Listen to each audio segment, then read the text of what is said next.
Hello বন্ধুরা, তোমরা সবাই কেমন আছো? তো নতুন একটা ভিডিও নিয়ে চলে এসেছি আজকে আবার আমি। তো আজকে দেখো মাছ নিয়েছি, মাছের একটা রেসিপি করবো, ভর্তা করবো মাছের। তো তার জন্য মাছ ভালোভাবে ধুয়ে নিয়ে আমি লবণ হলুদ মাখিয়ে নিচ্ছি। তো এটা ভেজে করব আমি। তোমরা চাইলে সেদ্ধ করতে পারো, অনেকে সেদ্ধ করেই করে। আমি ভেজে নিচ্ছি, একটু টেস্টটা বেশি হবে। তো সবার বাড়িতে খুব ঠান্ডা লেগেছে, ঝোল খেতে চাইছে না, তো একটু ঝাল ঝাল করে কিছু করতে বলছিল। তো আমি ভাবলাম যে এই রেসিপিটা করি, খুব সুন্দর হয় ভর্তাটা। তার জন্য মাছগুলো দেখো আমি ভেজে নিচ্ছি একে একে। ভাজা হয়ে গেছে, উঠিয়ে নিচ্ছি। তো এইভাবে সমস্ত মাছগুলো এখন ভেজে নিব আমি।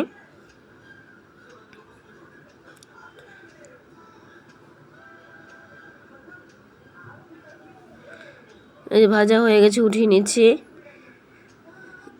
এবার দেখো, এবার আমি ঠান্ডা হওয়ার পর কাঁটাগুলো ছাড়িয়ে নিচ্ছি। সমস্ত কাঁটাগুলো ভালোভাবে ছাড়িয়ে নিচ্ছি, যাতে খাওয়ার সময় তখন ভর্তাটা মুখে কাঁটাটা না পড়ে।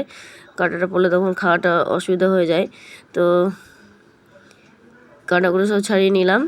তারপর কড়াইয়ে তেল নিয়েছি, সর্ষের তেল দিয়ে একটু লবণ হলুদ দিলাম। একটু আমি ছোটো ছোটো করে আলু কেটেছি, আলু দিয়ে এটা ভালো লাগবে খেতে। তো আলুটাকে ভালোভাবে ভেজে নিব আমি। তোমরা যারা আলু ছাড়াও করতে পারো, আলু ছাড়াও ভালো লাগবে খেতে। তো আলু দিলাম একটু আমি। তো আলুটাকে ভাজা হয়ে গেছে, উঠিয়ে নিচ্ছি। এবার আর একটু আমি তেল দিচ্ছি, একটু বেশি তেল দিলে টেস্টটা একটু বেশি হবে। তো তারপর দিয়ে দিচ্ছি কালো জিরে, আর দিয়ে দিলাম একটু রসুনটাকে একটু আমি থেঁতা করে নিয়েছিলাম। আর দিয়ে দিচ্ছি কাঁচা লঙ্কা চিড়ে দিয়েছি কটা 5-6টা মতো। তো ভালোভাবে এটা ভাজা হবে। দেখো আমি ঘেঁটে দিচ্ছি, ভালোভাবে ভাজা হয়ে গেছে। এখানে আমি পেঁয়াজ আর ক্যাপসিকাম কেটে রেখেছিলাম, সেটাকে দিয়ে দিলাম।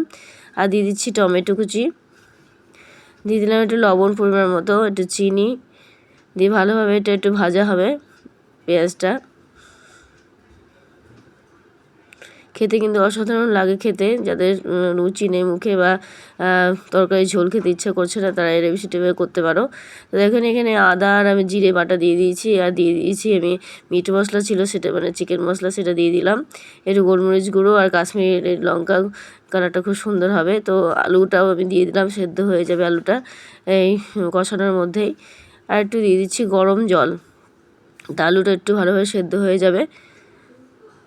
তো দেখো আলুটা অনেকটা সেদ্ধ হয়ে গেছে, এবার মাছটা আমি সম্পূর্ণ দিয়ে দিলাম।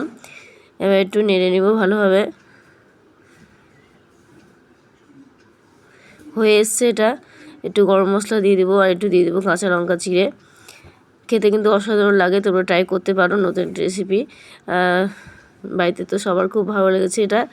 তো কেমন লাগলো অবশ্যই জানিও। এই যে হয়ে গেছে, আমি নামিয়ে নিচ্ছি। আর লাস্টে একটু আমি ধনেপাতা অ্যাড করেছি। তো কেমন লাগলো অবশ্যই জানিও।